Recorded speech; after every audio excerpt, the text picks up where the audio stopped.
Shalom, Makim, Shalom. First and foremost, I want to say, call hello, Yahweh, Bahashem, Yahweh Shai, Bahashem, Rakah, Kodash. Send double honors to the apostles and the elders of Great Millstone. Send much peace, love, and salutations to you. I came out there pushing the word of Yahweh, Bahashem, Yahweh Shai, sincerity and truth. This brother Ariala. This is just a response to a few videos that have come out, you know what I'm saying? One the brother did out there in Kansas City. A lot of these so-called Israelite leaders took the bag, absolutely. And then I know Hostile Hard just dropped a video kind of responding to this Papa Duck video, which I'm going to play a little bit of. And, we see everything that's going on with IUIC, the false doctrines, the damnable heresies that they're pushing. They've been doing this for a while. But I felt like this was an interesting take right here because I remember, and I know a lot of you other brothers remember, 10, 12 years ago when IUIC first started to kind of blow up. And you had Deacon Asaph talking about, you got to do Esau's paperwork. When they were first starting to really make moves and expand their church, they definitely took that bag, and their doctrine changed. They stopped teaching the name. They started teaching some weird breakdowns of the Sabbath. They were always all over the place with the Mark of the Beast breakdown. Stuff would pop up about hell, like the Apostle Hart talked about. Just different breakdowns. You can see that they veered off from a lot of things that was taught from what we understand as the old One West teachings. And namely, the big thing is taking away that name. And because I do have experience with nonprofit organizations, like going back when I was in college and when I was younger, and you see everything that you have to do to get approved for grants and for certain monies and loans so you can kind of go and do what you want to do.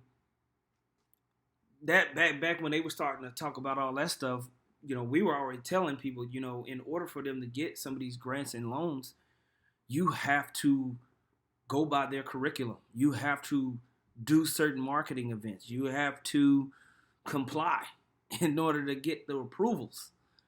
So I felt like it was funny that Nate would come and say these things as if everybody forgets that they went through this process already.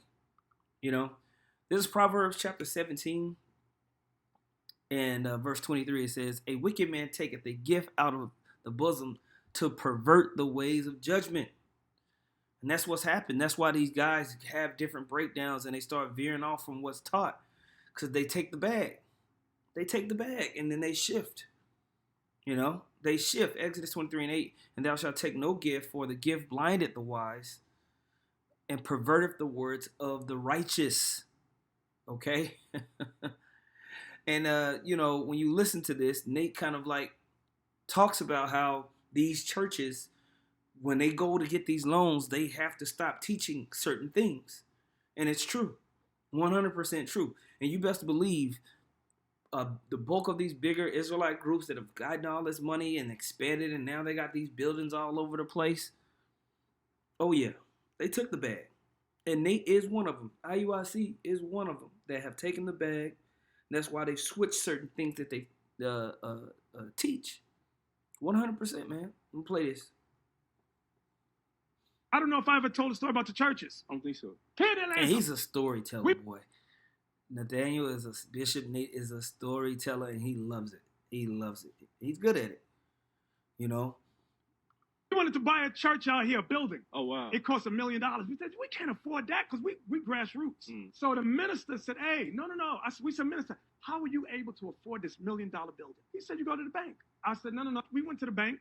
All these banks, they say the churches have unreliable income because one week it may be good, next week it might be bad because it's based on donations. Right. He said, no. He said, Christians have a bank strictly for Christians. Oh, wow. So he gave us the address. And it breaks down even more than that. You mean, because you have the denominational things that you can go for. Like I said, you have grants depending on what state that you're in that you can apply for.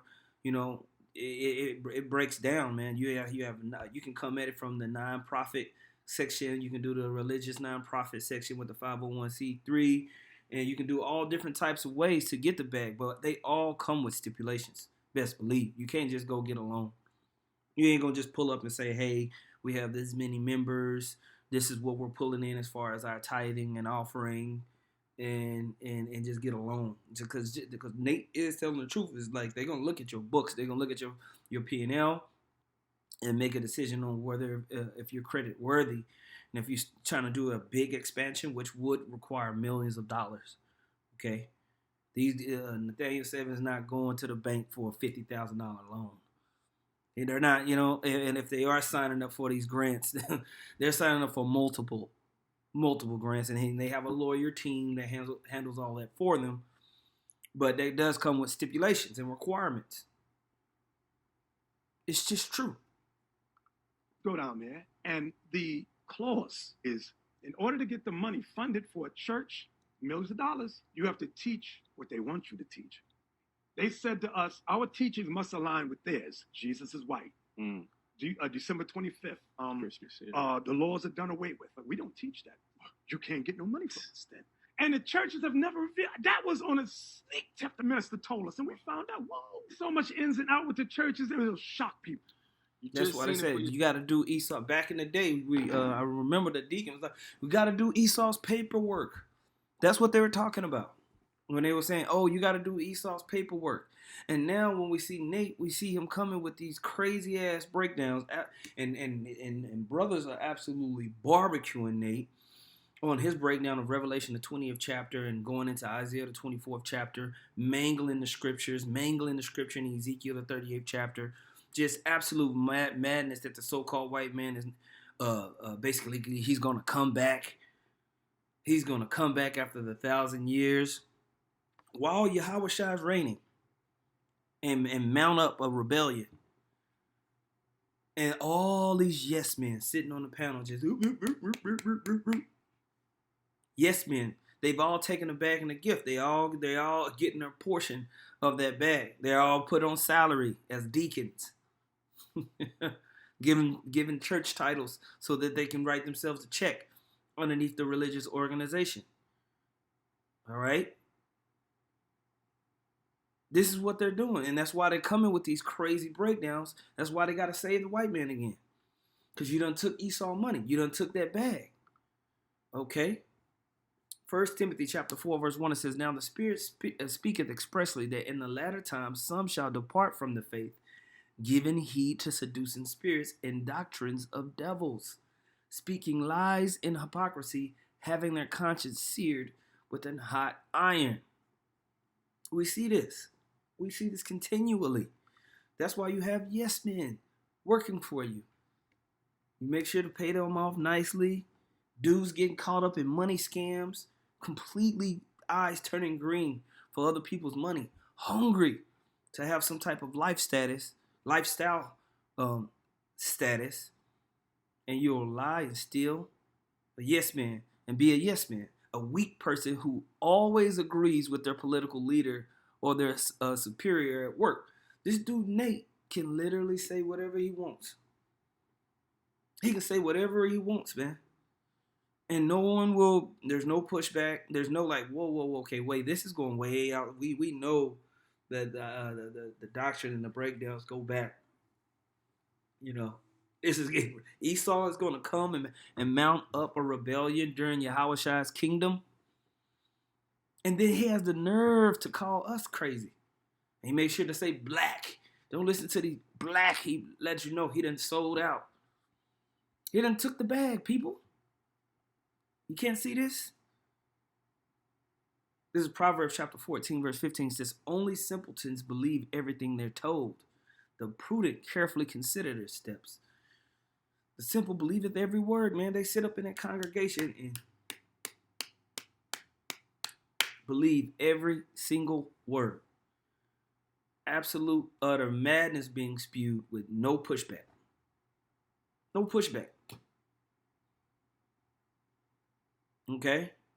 I saw the brother GMS Vegas sit downs. He did a lesson. He did a couple lessons actually, responding to these breakdowns that Nathaniel was doing, going into it categorically, just barbecuing Nate and just dismantling all the lies.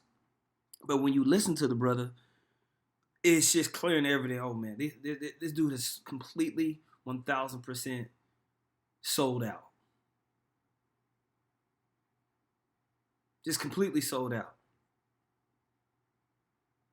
For you to be able to get up there and tell your congregation, hey, Yahushua is going to reign. We're going to have power with him. We're going to become spirit. We're going to get spiritual power, all this type of stuff, right? But then Esau is going to mount up. What?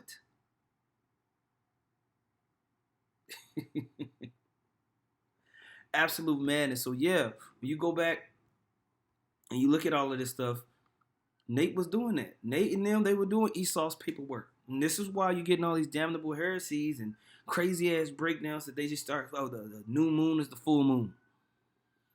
The mark of the beast is an embargo. Then it's sin. Then it's this. Then it's that.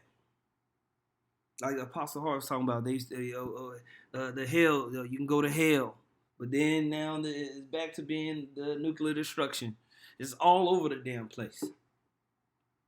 These are you don't need to know Yahushua's name. You don't need to know Yahweh Hashem Yahushua. Just say Christ. So-called white man, he ain't gonna be taken out. He gonna come back and deceive the nations after we put him in captivity. He gonna mount back up. Absolute utter madness. It's funny, it's ironic that this clip is coming out. I don't know when this clip, came out or whatever. But they did this. The IUIC already went through this process. So they do get a curriculum. All right? 100%. We've seen it. We've seen how they've changed things. All right? So, I just want to do a response to that because you best believe these people done took the bag. 1,000% they took the bag, man. At this point, it's just ridiculous, man. With that, man, I'm going to say, call halal Yahweh Hashem, Yahweh Shai, Hashem Rakah Kodash. Double honors once again to the apostles and the elders of Great Millstone. Much peace, love, and salutations to you brothers out there pushing the word sincerity and truth. Shalom.